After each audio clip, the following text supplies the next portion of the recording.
ઓમ શ્રી ગણેશાય નમઃ. જય શ્રી કૃષ્ણ મિત્રો.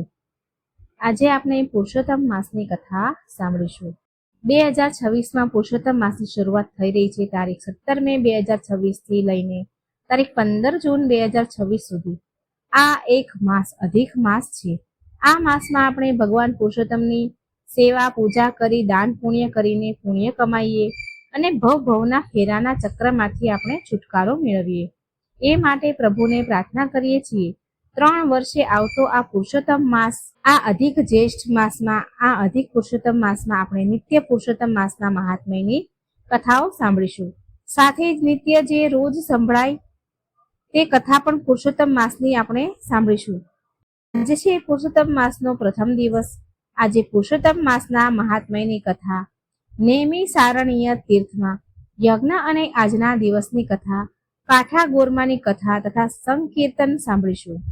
જો આપને આ વિડીયો પસંદ આવે તો આ ચેનલને સબસ્ક્રાઇબ કરજો, વિડીયો લાઈક કરજો, કમેન્ટ બોક્સમાં ભગવાનનું નામ એકવાર શ્રદ્ધાથી જરૂર લખજો.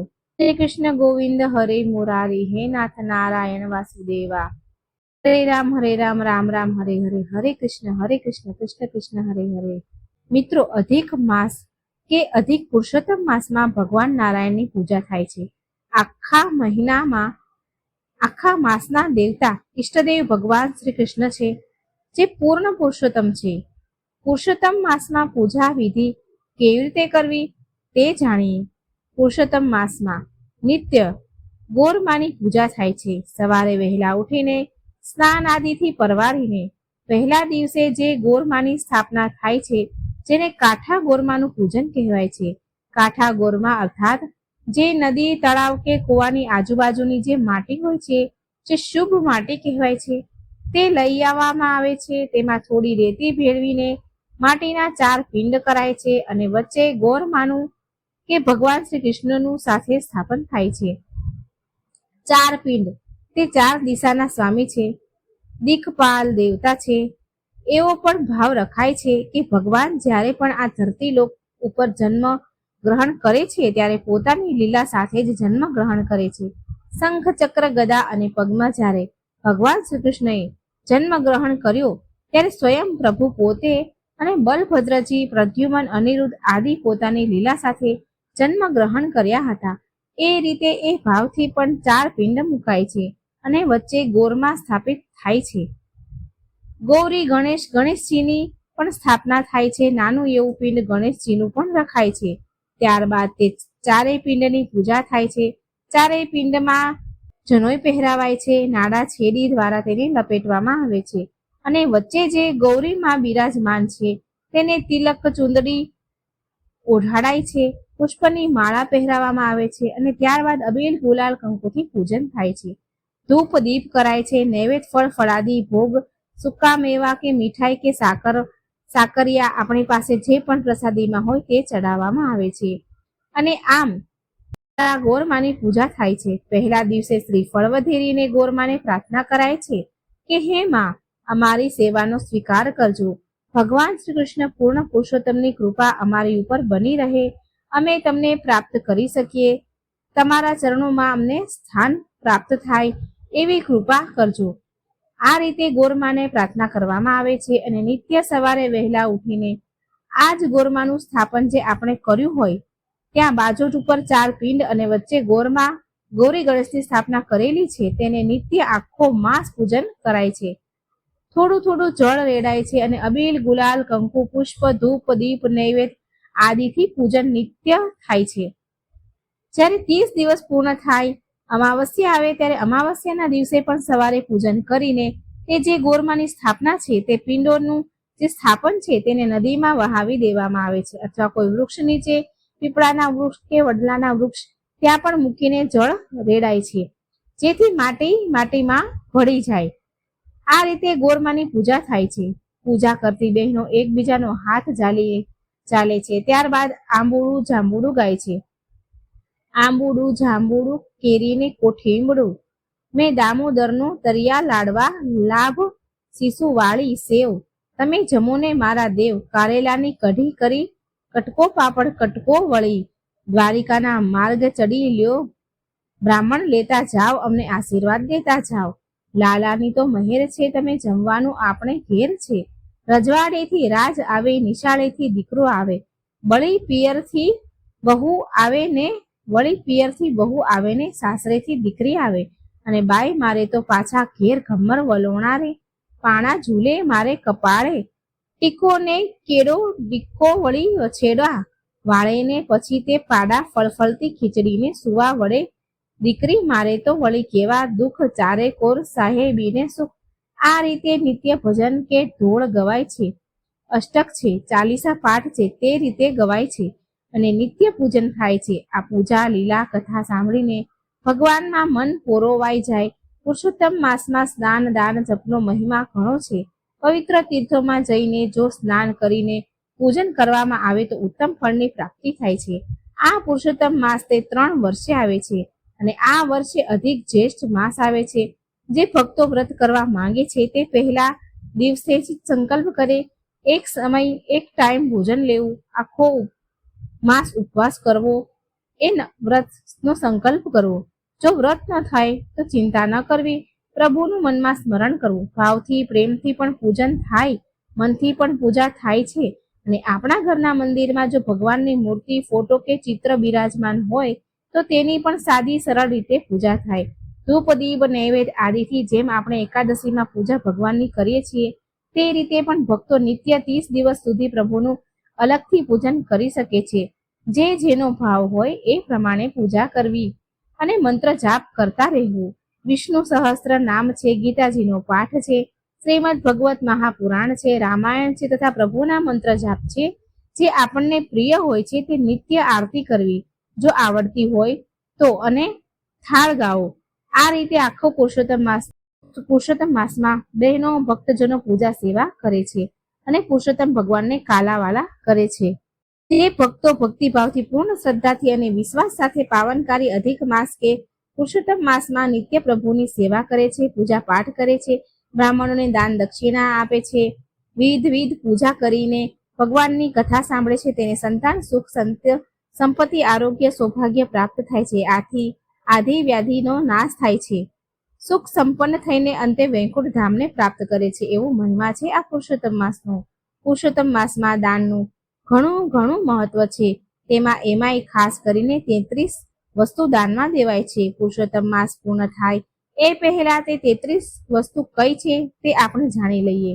જે સિઝનના ફળ છે, મીઠાઈ છે, શાકભાજી છે, દાળ છે, દૂધથી બનાવેલી વસ્તુ છે, વાસણ છે, વસ્ત્ર, જૂતા, ચપ્પલ, છત્રી, ચણાની દાળ, ચંદન, પૂજાનો સામાન, ધાર્મિક ગ્રંથ, શંખ, ઘંટી, શૃંગારનો સામાન, કાચું અનાજ, મેવો, મીઠું પાન, માલપુઆ, જળ, ધાતુઓ જેવી કે ચાંદી, લોઢું, તાંબુ, પિત્તળ, કાંસુ વગેરે. આ ઉપરાંત સામર્થ્ય અનુસાર દાન પણ દઈ શકાય છે. અને જો આપણે પુરુષોત્તમ માસમાં કોઈ ખાસ દિવસ જોઈએ તો પૂર્ણિમા, એકાદશી છે ત્યારે પણ દાન દઈ શકાય છે, એક સાથે પણ દાન દઈ શકાય છે અને અલગ અલગ રીતે પણ દાન દઈ શકાય છે. પક્ષીઓને દાણા, ચણ, પાણી વ્યવસ્થા કરવી, ગાય માતાની સેવા કરવી, જરૂરિયાતમંદને દાન પુણ્ય કરવું. આમ કરવાથી પણ પુરુષોત્તમ માસમાં દાનનું પૂર્ણ ફળ મળે છે, લાભ પ્રાપ્ત થાય છે. આ પુરુષોત્તમ માસના મહાત્મ્યની કથા સૌપ્રથમ આપણે સાંભળીશું, જેમાં પુરુષોત્તમ માસની વેદના તથા પુરુષોત્તમ નામ કેવી રીતે પડ્યું તે કથા સંભળાય છે. સાથે જ નિત્ય દિવસની કથા પણ સાંભળીશું. સૌપ્રથમ સાંભળીએ પુરુષોત્તમ માસમાં અધ્યાય પહેલો, નૈમિષારણ્યમાં યજ્ઞ.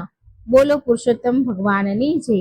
નૈમિષારણ્યમાં યજ્ઞ કરવાની ઈચ્છાથી ભૃગુ ઋષિ, અગસ્ત્ય ઋષિ, કપિલ ઋષિ, કાત્યાયન ઋષિ, ગૌતમ ઋષિ, કૌશિક ઋષિ, અત્રિ ઋષિ, ગર્ગ, જમદગ્નિ ઋષિ, ભરદ્વાજ ઋષિ, સૌનક ઋષિ આદિ ઋષિઓ, જૈમિની ઋષિ આદિ અનેક ઋષિ મુનિઓ, તપસ્વીઓ પોતાના શિષ્ય સમુદાય સાથે અહીં એકત્ર થયા હતા. તેઓ યજ્ઞ કરવાની તૈયારી કરી રહ્યા હતા. તે સમયે શ્રી વ્યાસજીના શિષ્ય શ્રી સુત પુરાણી ત્યાં પોતાના શિષ્યો સાથે પધાર્યા. તેમને જોતા જ ત્યાં એકત્ર થયેલા બધા મુનિઓ એકદમ ઊભા થઈ ગયા અને તેમને વીરરાળ રહ્યા. તેમને સમક્ષ કોઈ હિતકારક અને જગતનું કલ્યાણ થાય તેવી કથા સાંભળવાની ઈચ્છા વ્યક્ત કરી. ઋષિ મુનિઓની કથા સાંભળવાની ઈચ્છા જાણીને સુત પુરાણીએ કહ્યું, હે મુનિ શ્રેષ્ઠો, આપની આકાંક્ષા ઘણી ઉત્તમ છે. જેનાથી જગતનું કલ્યાણ થાય તેવો માર્ગ અતિ ઉત્તમ છે. હું પણ આવા કલ્યાણકારી ઉદ્દેશથી તીર્થ અર્થે નીકળેલો છું.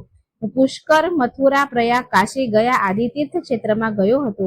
પછી દક્ષિણમાં તથા પૂર્વમાં બધા તીર્થ ક્ષેત્રોમાં ફરી બદ્રિક આશ્રમ ગયો. ત્યાંથી સરસ્વતી નદીના કિનારે આવેલા સિદ્ધપુર ગયો અને ત્યાંથી હસ્તિનાપુર ગયો. ત્યાં મને ખબર પડી કે રાજા પરીક્ષિત રાજપાટ છોડીને ઋષિના શાપથી મુક્ત થવા ગંગાજીના કિનારે ગયા છે. ત્યાં શ્રી વ્યાસજીના 16 વર્ષના દિગંબર અને તેજસ્વી પુત્ર શ્રી સુખદેવજી મહારાજ કથા કહેવાના છે. અહીં અનેક ઋષિમુનિઓ તપસ્વીઓ કથા સાંભળવા એકત્ર થયા હતા. હું પણ કથાનો લાભ લેવાથી ત્યાં જઈ પહોંચ્યો. એક ઊંચા આસન ઉપર શ્રી સુખદેવજી બિરાજમાન હતા. તેની આસપાસ અનેક ઋષિમુનિઓ અને તપસ્વીઓ સાથે રાજા પરીક્ષિત પણ બેઠા હતા. રાજા પરીક્ષિતે શ્રી સુખદેવજી સમક્ષ જીવન મુક્તિ થાય તેવી કથા સંભળાવવા વિનંતી કરી. આ વિનંતીને માન આપીને શ્રી સુખદેવજીએ શ્રીમદ ભાગવત કથાનો આરંભ કર્યો. આ શ્રીમદ ભાગવત કથા 7 દિવસ ચાલે. 7મે દિવસે પરીક્ષિત રાજાની જીવન મુક્તિ થઈ. તેમને પ્રત્યક્ષ જોયું. ત્યાં મારા સાંભળવામાં આવ્યું કે નૈમિષારણ્યમાં જગ કલ્યાણ અર્થે યજ્ઞ થઈ રહ્યો છે અને તેમાં અનેક ઋષિમુનિઓ ભેગા થયા છે, એકઠા થનાર છે. આપ બધાના દર્શનના હેતુથી હું અહીં આવ્યો છું. હું આપના દર્શન કરીને કૃતજ્ઞ થયો છું. હું શ્રી બૃહદ નારદીય પુરાણમાં શ્રી પુરુષોત્તમ મહાત્મ્યનો પહેલો અધ્યાય સંપૂર્ણ થાય છે. નૈમિષારણ્યમાં યજ્ઞ નામનો આ અધ્યાય પૂરો થયો. બોલો પુરુષોત્તમ ભગવાનની જય. હવે આપણે સાંભળીએ પુરુષોત્તમ માસની કથા, કાંઠા ગોરમાની કથા. બોલો ભગવાન શ્રી કૃષ્ણની જય. નદી કાંઠે એક રમણીય ગામ હતું. તેમાં એક ડોસીમા અને તેના દીકરા તથા 2 વહુઓ રહેતા હતા. ઘરમાં કલેશ થતા 2 દીકરાઓ અલગ થઈ ગયા. તેઓમાંથી કોઈ માને રાખવા તૈયાર ન હતા. આથી ડોસીમા પણ અલગ રહેતા અને પોતાનું ગુજરાન ચલાવતા. આમ 3 જણા જુદા જુદા ઘરમાં રહેતા હતા, પણ વાર તહેવાર ભેગા મળીને આનંદ કરતા. વાર તહેવારે ભેગા થતા. ડોશીમાં ધાર્મિક વૃત્તિના હતા. તે દરરોજ સવારે ઉઠીને પુરુષોત્તમ ભગવાનનું નામ લેતા. નદીએ નાહવા જતા.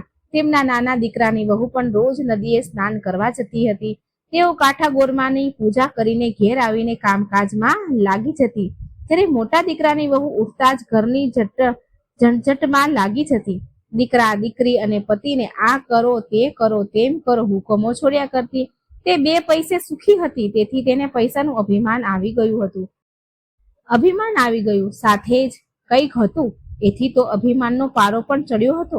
તે સમજતી હતી કે ગામમાં મારા જેવું કોઈ નથી. ઉપરાંત બોલવામાં પણ ઘણી બધી માહિર હતી. દેરાણી ભોળી હતી. એક દિવસ નદીએ જતા તેણે જેઠાણીના ઘેર જઈને કહ્યું, જેઠાણી બા, આજે તો મારી સાથે નદીએ નાવા ચાલો. ત્યાં જઈને કાંઠા ગોરમાનું પૂજન કરીશું, પુરુષોત્તમ માસની કથા સાંભળીશું અને પછી ભગવાનનું સ્મરણ કરતા ઘેરે આવી જઈશું. ત્યારે જેઠાણી કહેવા લાગી, બેન, આ તો નવરાઓનું કામ છે. નાહવાનું તો ફક્ત બહાનું છે, પણ ત્યાં બધા ભેગા મળીને ગામની નિંદા કુથલી કરતા હોય છે. આમાં આપણું કામ નહીં. મારે તો મારું ઘર પહેલા.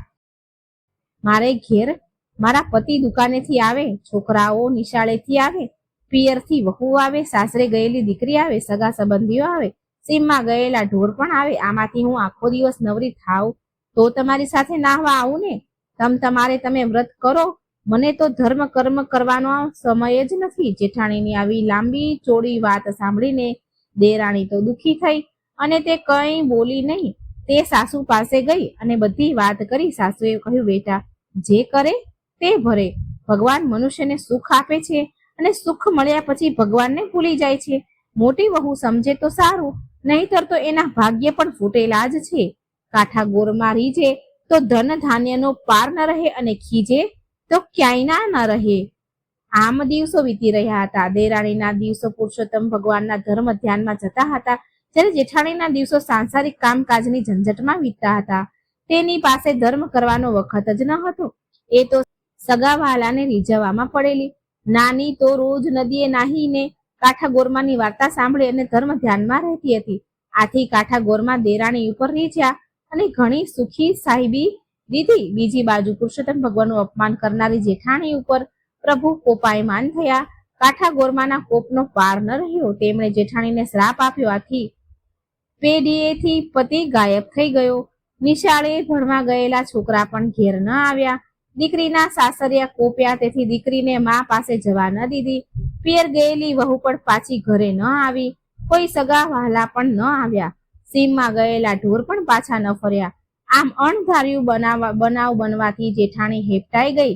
તેના શોકનો કોઈ પાર ન રહ્યો. તેણે પોતાની ભૂલને તેને સમજાણી. તે દેરાણી પાસે પહોંચી અને પોતાના દુઃખની વાત દેરાણીને કહી. દેરાણી તેની સાસુ પાસે લઈ ગઈ. સાસુ ઓટલે બેસીને માળા ફેરવતા હતા. ત્યાં તો જેઠાણી આવીને તેમના પગમાં પડી અને વાર્તાલાપ કરતા કહેવા લાગી, હે માં, હું તો લૂંટાઈ ગઈ. મારો પતિ ગયો, પુત્ર ગયો, ઢોર ઢાખર ગયા. સવળું નાખવું ત્યાં અવળું પડે, માટે કઈક રસ્તો બતાવો. તમે જેમ કહેશો એમ હું કરીશ. સાસુમાં બોલ્યા, મોટી વહુ, તે જાણીએ અજાણીએ પણ પુરુષોત્તમ ભગવાનનું અપમાન કર્યું છે. આથી કાઠાગોરમાં તારી ઉપર કોપાયમાન થયા છે. તેથી તારા બધા કાર્યો અવળા થાય છે. હવે તું પુરુષોત્તમ માસનું સ્નાન કર, ધર્મ ધ્યાન કર, કાઠાગોરમાનું પૂજન કર અને વિનંતી કર, ભૂલની ક્ષમા માંગ. હવે મારી એક વાત સાંભળ, ધર્મ થાય તો કરીએ, પણ ધર્મનો અનાદાર ન કરીએ. ત્યારે જેઠાણી રડતા રડતા બોલી, બા, હું સાવ આંધળી છું, અજ્ઞાની છું, ધર્મની વાત જાણતી નથી. અજાણતા અનાદર થયો છે. હું કોઈ દિવસ નદીએ કાંઠે કાઠાગોરમાની પૂજન કરવા ગઈ નથી. મારે ત્યાં જઈને શું કરવું તે કહો. સાસુમાએ કહ્યું, બેટા, એક થાળમાં પૂજાની બધી સામગ્રી લેવી. તેમાં શ્રીફળ, પુષ્પ, ચોખા, સોપારી, કંકુ, અબીલ, ગુલાલ, ધૂપ, અગરબત્તી મૂકીને હાથમાં પૂજાનો થાળ લઈ ખભે ચુંદડી નાખીને ઢોલીને સાથે રાખવું. સ્ત્રીઓ વાજતે ગાજતે નદીએ જાય છે. ત્યાં જઈને પુરુષોત્તમ ભગવાનનું નામ લઈ સ્નાન કરીને વસ્ત્ર બદલીને પુરુષોત્તમ ભગવાનને પ્રાર્થના કરવાની હોય છે. કે પછી કાઠાગોરમાનું પૂજન કરીને કાલાવાલા કરજે. હે ગૌરીમાં, હું અજ્ઞાતને લીધે તમારો મહિમા સમજી શકી નહીં. હું અજ્ઞાની છું, આથી મેં તમારા વ્રતનો અનાદાર કર્યો. હવે મને મારી ભૂલ સમજાઈ ગઈ છે. તમે મોટા મનવાળા છો. માં, મારા ઉપર પ્રસન્ન થાઓ, મને સુખ શાંતિ આપો, મારી ઉપર આવેલી આપત્તિને દૂર કરો. જેઠાણીએ સાસુની શિખામણ માથે ચડાવી. તે સાસુને પગે લાગીને કાઠાગોરમાને પૂજવા જવાની તૈયારી કરવા લાગી. દેરાણી જેઠાણી અને સાસુ આડોશી પાડોશીમાંથી ભાવિક સ્ત્રીઓ ભેગી કરી બધાને સાથે લઈને વાજતે ગાજતે નદી કિનારે ગઈ. ત્યાં સ્નાન કરીને કાઠાગોરમાનું પૂજન કર્યું. કથા વાર્તા સાંભળી, ક્ષમા માંગી. આમ કાઠાગોરમાનું પૂજન કરીને જેઠાણી દેરાણી જ્યારે ઘેર પાછા આવ્યા ત્યારે હરખ માતો ન હતો એમનો. કેમ કે પતિ પેઢીએથી ઘરે આવી ગયો હતો, દીકરો નિશાળેથી ઘરે આવી ગયો હતો. થોડી વારમાં તો પિયર ગયેલી વહુ પણ આવી ગઈ અને સાસરેથી દીકરી પણ પહોંચી ગઈ. સીમમાં ગયેલા ઢોર પાછા આવ્યા, સગા વાલા પણ આવી પહોંચ્યા. આમ ચમત્કાર થયો. જેઠાણીએ કહ્યું, હે ગૌરીમાં, તમારી કૃપાથી ગુમાવેલું મને બધું જ પાછું મળ્યું છે. હવે હું પુરુષોત્તમ માસનું પૂર્ણ શ્રદ્ધા ભક્તિભાવથી વ્રત કરીશ. દરરોજ સ્નાન કરવા જઈશ, કાઠાગોરમાને પૂજીશ, વ્રતની પૂર્ણાહુતિ સમયે બ્રહ્મ ભોજન કરાવીશ, અન્નદાન વસ્ત્રદાન આપીશ, નિંદા કોઈની કરીશ નહીં, ખરાબ આચરણ કરીશ નહીં. મારા હું પદનો હું ત્યાગ કરીશ. જેઠાણીએ મનોમન માને પ્રાર્થના કરી સંકલ્પ કર્યો. તે દિવસથી જ અમલ ચાલુ થઈ ગયો. તે સવારે વહેલા ઉઠીને દેરાણી અને સાસુ સાથે નદીએ સ્નાન કરવા ગઈ. કાઠાગોરમાનું પૂજન કર્યું. કથા વાર્તા સાંભળે છે. ગોરમાએ ત્રણેયને સદબુદ્ધિ આપી. દેરાણી જેઠાણી અને પોતાના પતિઓ સાથે ડોસીમાને અસલ ઘરમાં રહેવા લાગી. ડોસીમાના બંને દીકરાઓને આથી આનંદ થયો. બધાના આવવાથી ડોસીમાનું સૂનું ઘર ફરી આનંદથી ભરાઈ ગયું. હે પુરુષોત્તમ ભગવાન, હે કાઠાગોરમા, તમે જેમ આ સાસુમાને દેરાણી જેઠાણીને ફળ્યા, તેમ તમારું વ્રત કરનાર તથા કથા કહેનાર, સાંભળનાર, હોકારો ભરનાર, તમારું પૂજન કરનાર, સ્નાન કરનાર, દાન કરનાર દરેક ભાવિક ભક્તોને ફળ આપજો, સુખ શાંતિ આપજો. બોલો પુરુષોત્તમ ભગવાનની જય. તો મિત્રો, આપણે સાંભળ્યું પુરુષોત્તમ માસના પહેલા દિવસની મહાત્મય કથા તથા કથા વાર્તા. મને આશા છે કે આપને આ વિડીયો જરૂર પસંદ આવ્યો હશે. આપણે વાર્તા સાંભળી એ તમને ગમી હશે તો કમેન્ટ બોક્સમાં ભગવાનનું નામ જરૂર લખજો. આપણે ભગવાન પુરુષોત્તમને પ્રાર્થના કરીએ કે હે પ્રભુ, હે મારા વાલા, મારી લાજ રાખજે. અંત સમયના બેલી મારી ઉપર પ્રસન્ન રહેજો. તમારા ચરણોમાં મારું ચિત્ત હંમેશા લાગેલું રહે ભક્તિ કરતા છૂટે મારા પ્રાણ પ્રભુજી, એવું માંગુ છું. રહે જન્મ જન્મનો તમારો સાથ પ્રભુજી, હું એવું માંગુ છું. તમારું મુખડું મનોહર જોયા કરું, રાત દિવસ ભજન તમારું ગાયા કરું. રહે અંત સમયે તમારું ધ્યાન પ્રભુજી એવું હું માંગુ છું. ભક્તિ કરતા છૂટે મારા પ્રાણ મારા પ્રભુજી હું એવું માંગુ છું. મારી આશા નિરાશા કરશો નહીં, મારા અવગુણ હૈયે ધરશો નહીં. શ્વાસે શ્વાસે રટું તમારું નામ પ્રભુજી હું એવું માંગુ છું. ભક્તિ કરતા છૂટે મારા પ્રાણ મારા પ્રભુજી હું એવું માંગુ છું. મારા પાપને તાપ સમાવી દેજો, તારા બાળને દાસ બનાવી લેજો. દેજો આવીને દર્શનના દાન પ્રભુજી હું એવું માંગુ છું. ભક્તિ કરતા છૂટે મારા પ્રાણ પ્રભુજી હું એવું માંગુ છું. શ્રી ગોવિંદ શ્રી ગોવિંદ શ્રી ગોવિંદ શ્રી ગોવિંદ મધુસૂદન મદન મોહન મુરલીધર સદા સોહન મેઘ શ્યામ મૂરત મન છો પાવન મધુ મુકુંદ શ્રી ગોવિંદ શ્રી ગોવિંદ શ્રી ગોવિંદ શ્રી ગોવિંદ. આમ ભગવાનનું નામ જપતા જપતા આજના દિવસે આપણે સૌ રજા લઈએ. સૌને જય શ્રી કૃષ્ણ. ફરી કાલે મળીશું પુરુષોત્તમ માસની અધ્યાય 2 ની કથા સાથે. બોલો પુરુષોત્તમ ભગવાનની જય. મિત્રો, આ વિડીયો બને એટલો શેર કરજો, લાઈક કરજો અને ચેનલને સબસ્ક્રાઈબ કરવાનું ભૂલશો નહીં. ભગવાનની કથા બધાને સંભળાવજો. કોઈ ભગવાનની કથા સાંભળવાથી વંચિત ન રહે. જય શ્રી કૃષ્ણ. રાધે રાધે. Thank you.